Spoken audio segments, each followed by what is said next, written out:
came across the true life killer, Andre Chikatilo, who murdered, I think he was tried for about 66 murders of young men and children, boys and girls, and I think he was tried for about 66 of those murders, but I mean, they could have murdered more.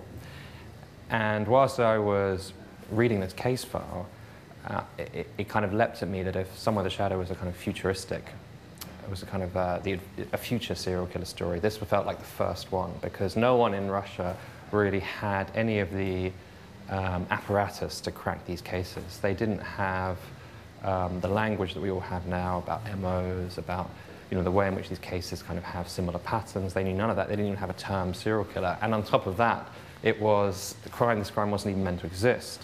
So I thought, well, this is a great opposite point to that, the other story I was working on. And I decided to sort of flesh it out as a film treatment. It started as a film idea rather than a novel idea.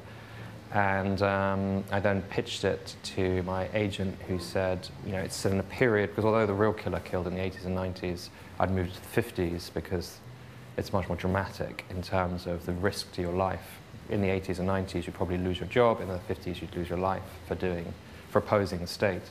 And so I pitched it to my agent. He said it's going to cost, a lot of money to make this movie. It's set in stone. It's Russia. It's going to be a hard spec script to sell. Think about writing it as a book. And that was the moment I started writing it as a book.